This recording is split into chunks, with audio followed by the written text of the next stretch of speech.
And so I will talk about this last drilling with femtosecond laser in GHz-burst mode. I'm at the University of Bordeaux, and it's a collaboration within our LabCom TreeCon with the Technology Transfer Center Alphanov and with Amplitude, the laser company.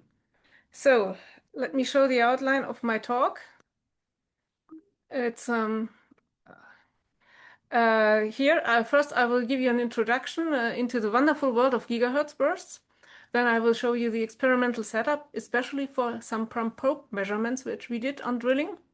And then I will give you results for 3 different regimes on repetitive single pulses, standard regime, megahertz burst, and gigahertz burst. First on blind holes, and then I will switch to through holes. And I will talk about some challenges and how pump probe could manage to find some solutions. And I will show you some, let's say, French cheese and dessert. Then it's a bonus Bessel beam drilling, what we can do with gigahertz burst. And then I will, of course, conclude. So what is a burst? So usually you have single pulses, which are this single pulse is in the regime of femtoseconds. In our case, it's around 500 femtoseconds. And then after some certain delay with the repetition rate, you will repeat this single pulse. This is the ordinary standard regime of femtosecond single pulses. You can take one of these pulses and distribute the energy, for example, on 4 subpulses, where you conserve the duration of the pulse, but this pulse is repeated, for example, after 25 nanoseconds, then it would correspond to a megahertz burst, 40 megahertz, with 4 pulses per burst. This is, by the way, not at all new. Peter Hermann did very pioneering work on megahertz bursts a long time ago. What is relatively new is the idea to take this femtosecond laser pulse and to distribute the energy on a much larger number of pulses. So you have a very, very low energy here. It's even not to scale. And you repeat the pulse. It conserves this 500 femtoseconds or shorter pulse duration, depending on the laser system. And you are in the range of the nanosecond. Then it is a gigahertz repetition rate, and this is what we call the gigahertz burst. This idea was first shown and demonstrated by Ömer Ilday in his group. What did he do? He built a new laser system delivering gigahertz bursts and applied that to the ablation of copper here, for example, and of silicon. And what he found out that was in this mode you need a lower pulse energy for ablation, so the threshold is lower. You have an increased efficiency of the ablation process, and the high quality of femtosecond laser processing was maintained. So many groups became curious, our group as well, and it should be a new system that should be explored. How does it work? So when you are in the repetitive single pulse regime, usually a pulse comes and a lot of its energy will be used for heating the material, and then the exceeding amount of energy can be used for ablation. And then the material cools down, and then after a while, the next pulse comes. Of course, when you increase the repetition rate with modern lasers, it's possible. Already in the range of several hundreds of kilohertz, you see some residual heat accumulation. But anyhow, the material cools rather down in between. And every time, lots of energy is used. In contrast, in the gigahertz burst regime, what happens? It's more like this what will happen. You have a first regime here where these small pulses, one individual pulse will not ablate anything. You will just warm up the material, like you can see here, forming a bump. This is the case of silicon. So you warm up the material, it forms a bump. At point 2, suddenly the ablation threshold is reached. Splash, there's a crater. And then all the subsequent pulses within the burst will efficiently ablate the material and enlarge the crater. Please have a look that the scale bar is not the same between the first and the second and third picture. Of course, this regime can be efficient if the burst is sufficiently long. Otherwise, it will not work. So that's why there was also some polemic about Ömer Ilday and is his regime really efficient or not. It depends on the burst parameters if the regime is really more efficient or not. That was mostly on metals and on silicon. we were interested too, and we worked on it. These are our own pictures on silicon. What about dielectrics? Because I will talk about glass. So the first one to study as well dielectrics was the group of Beat Neuenschwander. He investigated many materials, and among them sapphire and soda lime. And 1 year later, there was this very nice paper of the group of Alf Hellmann on cavity milling in fused silica. Both these papers observed what? Higher ablation efficiency. In sapphire, it was even 6 times higher than the standard regime of repetitive single pulses. But unfortunately, there was a decrease in surface quality, so it was on the detriment of the quality. In our group, what we then developed was ablating at the same location. That means drilling. This is, for example, fused silica. This is a series of holes drilled in GHz-burst mode, here with longer times, and it's the number of bursts that is increasing. What can you see here is we have cylindrical holes with very smooth inner walls, and the drilling depth increases almost linearly. Up to a certain point, of course, it will saturate then. And the diameter stays constant, even when you apply more bursts. Let me show you a real-time video. This time it's soda lime. Here you can see a gigahertz burst drilling just observed with the side view system in situ during the drilling process. So you can see we focalize on the surface and we just drill, and the holes get quite deep. Let me show you a comparison. What can you see here? It's a study on soda lime. It's the drilling depth of the hole as a function of the number of bursts applied in 3 different regimes. The black dots, these are the single pulses. The triangles correspond to 2 different megahertz burst regimes with 4 and 8 pulses per burst, and the squares in gray and in red correspond to gigahertz burst regimes with 100 pulses per burst and with 50 pulses per burst. What can you see? The red is high above. So gigahertz burst regime produces the deepest holes. If you want to go deep, take gigahertz bursts. Let us have a look on this crowded region here in the beginning with small number of bursts. What is happening here? Here you can see, this is the slope. If you take the slope, you will get the ablation rate, and there you can see the triangles are above. So you have a higher ablation rate in the megahertz burst regime. So if you want to go deep, take the gigahertz burst. If you want to go fast and not that deep, take megahertz bursts. Well, let's have a look on the quality and on the morphology of the holes. If you have a look with 400 milliseconds drilling time corresponding to 200 milliseconds, 200 bursts, or 200 single pulses, you get this. Here, the morphology, okay, the depth is not exactly the same, with 2 pulses per burst in megahertz, 4 pulses per burst, 50 pulses per burst in gigahertz, and 10 pulses per burst in gigahertz. If we look after 1 second, where are we? 1 second of drilling with thousands of bursts at 1 kilohertz. The single pulse hole looks like this, conical. And the megahertz burst holes look like this, with 4 pulses per burst and 8 pulses per burst. They are quite deep. And in gigahertz burst, with 100 pulses per burst, we get this kind of hole. So the morphology is really different, and the ball roughness, the smoothness, the quality is also rather different. As you can see, you can go very deep and not very big diameter with gigahertz bursts. So maybe we can go to the extreme aspect ratios. Yes, we can. We optimize this by optimizing the burst parameters. 50 pulses per burst here. The material is fused silica, and you can see holes that are almost 4 millimeters deep, while the diameter stays around 300 micron or even less. So this corresponds to an aspect ratio of 150 to 1, length to diameter. So how can we do this? How can we produce bursts? What do we use? What is the material that we use? Our laser system comes from Amplitude. It is based on a 40 megahertz oscillator. So you can already see 40 megahertz. This can be operated in bursts. To go to the gigahertz burst, there are optional delay lines to generate bursts. Today it's 1.28 gigahertz. And then there is a CPA system, more or less standard. On the product Tangor is it based. There is a stretcher and a compressor. You have pulse picking, you have a preamplifier and an amplifier.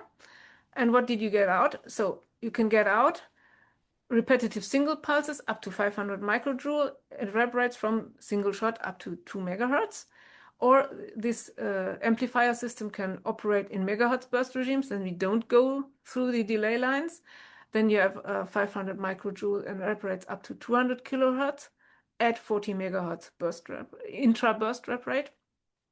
And we can go to the GHz-burst regime at 1.28 gigahertz, also with 200 kilohertz burst repetition rate. There's a feature here in the pulse picker. There's this AOM where you can see an arbitrary wave generator. What is it good for? It's good for to pre-shape the burst that is picked. Why? In order to pre-compensate the gain depletion that will take place during the amplification process due to saturation in the amplifier. And then what you can get out is, for example, a flat burst or another form. A flat burst, well, in reality, how does it look like? In reality, it looks like this. This is a burst of 200 pulses. At this time, the delay lines were slightly different. That's why the burst is a bit longer than 200 nanoseconds. So this laser system is applied on a machining station. This is our setup. Here's the laser. We go into a machining station, which is on a granite-based base for stability.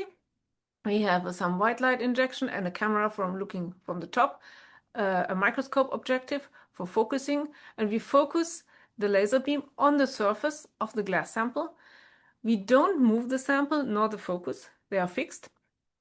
And then we have a side view system here where we can look with an LED, a green LED, and an objective, magnification, and a simple camera, a Bessel camera in our case, with some filter before. And then this real-time film that I showed you before was made with this side view system. If you want to go to pump probe measurements, what do we do? Well, we will use this side arm to inject the probe. Usually, what do? You take a portion of your pump laser, you deviate it on a delay line, and then you do your pump probe measurements. Well, very nice. When you have a single pulse laser, when you have a burst mode laser, it doesn't work. Why? Because you will lose the temporal resolution if your probe is a burst as well. So we have to do something else. The solution is what? The solution is we take our 40 megahertz oscillator, we take a portion before the delay lines, the optional delay lines, and inject it into a Yuja prototype. Of course, this was done with the help of Amplitude. And we use only the amplifier chain of the Yuja. So then we have to, we don't use the oscillator here, so we have the same clock, and we have two amplifier chains that have to be synchronized. So you have to synchronize the pulse pickers. That was done with a Tombak pulse delay generator. And after the amplification stages, also the external gate, the external modulator going to the gate has to be synchronized. And we even had a third Tombak pulse delay generator for triggering the camera. And with this setup, we were able to do our pump here from above and to come with the probe from the side, which is single pulse. You saw that it was green. So let me show you the whole setup. So here's our Tangor, here's the Yuja. The Tangor produces the burst or the single pulses. They are injected just as before. You know this already. The probe, okay, we get the clock from the Tangor oscillator. Then we have a single pulse. Here's a delay line, which is defolded here. It's a bit crowded, which is quite long. It can be up till 48 nanoseconds. To fill the gap between it's 40 megahertz, so we can cover more than this delay from pulse to pulse with this delay line. And at the end, the pulse comes out green thanks to the second harmonic generation and is injected from the side to watch our sample. Of course, we have a filter to filter out the pump at 1 micron. So in this setup, we have two synchronized amplifier systems with the same front end, same clock. And we have tunable delays that are possible from 250 femtoseconds in principle to infinite if we make jumps with the pulse delay generator of these Tombak cards from Erodiode. So if you have a look on the fast oscilloscope with two diodes at the entrance, we checked. So here, the first line is you have single pulse operation.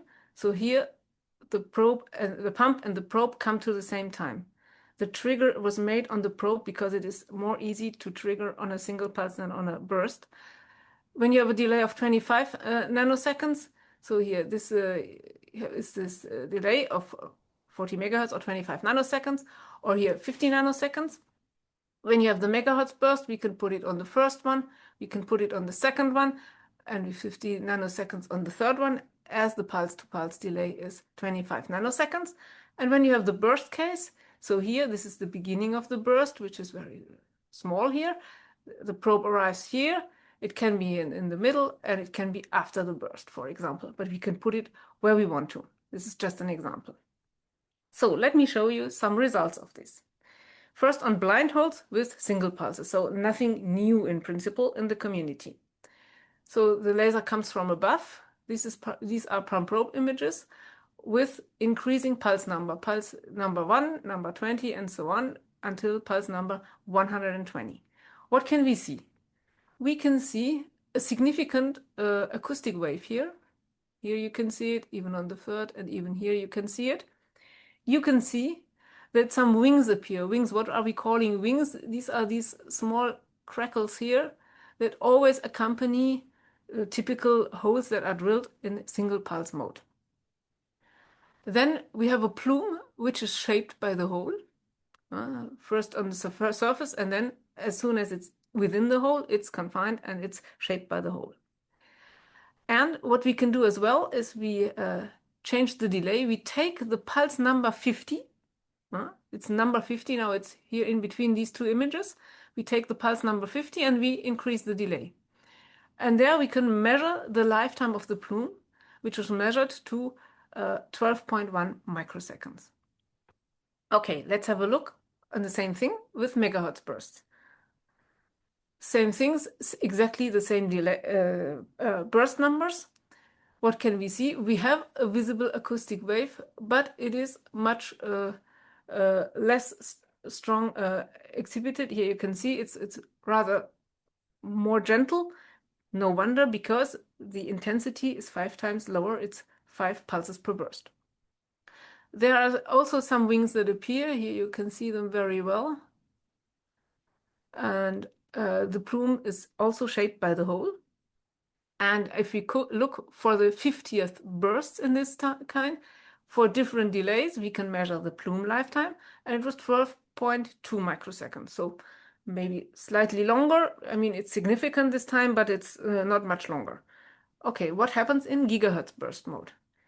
Same story for gigahertz burst modes. For increasing number of bursts, we get this image. So there is no acoustic wave visible, not at all. Maybe not astonishing, because the individual energy and intensity of a single pulse within the burst is quite low. No wings are appearing. The drilling is more gentle. And if we have a look on the plume lifetime, we can see the plume is very regular. It's not much shaped by the hole. It stays compact as it is, and the lifetime is much longer, 70.2 microsecond. This lets us conclude that the drilling dynamics are rather different. If we compare these repetitive single pulses, we get these conical holes because we have a high kinetic energy and elongated plume with a large ablation front. In contrast, in gigahertz burst mode, what do we get? These are these cylindrical holes due to a low kinetic energy, a compact plume, which is more interacting on the sidewalls than on the front. So these are different mechanisms leading to different hole morphologies. We can understand this. One very big issue and of interest are through holes now. These were all studies on blind holes. What if we have a look on through glass wire through holes? So let's take soda lime. Let's cut a bevel sample that allows us to make different lengths of holes, depths of holes within the same sample, and make a reference sample with no bevel. If we do this, what can we see? The outlet diameter is always lower in the bevel sample than is in the corresponding reference sample. So we expected a bevel like this, but we got this. Or there's always a tip at the outlet. What's the problem? So let's do pump probe of this bevel sample of a hole, of a through hole. What do we get? We take a fixed delay of 50 nanoseconds now. Rep rate is 200 Hertz due to pump probe. And what you can see, with increasing number of bursts, what happens? So at the beginning, we have some surface ablation, of course. Then we have confined ablation. Okay. Then increasing the number of bursts, where do we go? We are here already at number 4,252. Then we reach the rear surface. So first ejection is here. Then here are all pictures, just these are more or less almost subsequent, just 17 bursts later. Here the burst is leaking out and then it's already gone. What happens when the plume is out? If we continue applying bursts on the sample, what happens? Nothing. Here at 4,300 bursts, nothing happens anymore. The geometry is fixed as soon as the plume is out of the sample on the rear face. It ejects. So really the drilling mechanism needs the plume for interaction. So what can be the solution to enlarge the hole tips? Of course, this is what we got before. This is a 1 micrometer soda lime sample. At the inlet you have this hole diameter, at the outlet this. Logic. What can we do? Quite easily, if we put a sacrificial layer, we can get a bigger outlet diameter. Of course, it's still shrinking because the thickness is 1 millimeter. It's quite thick, the sample.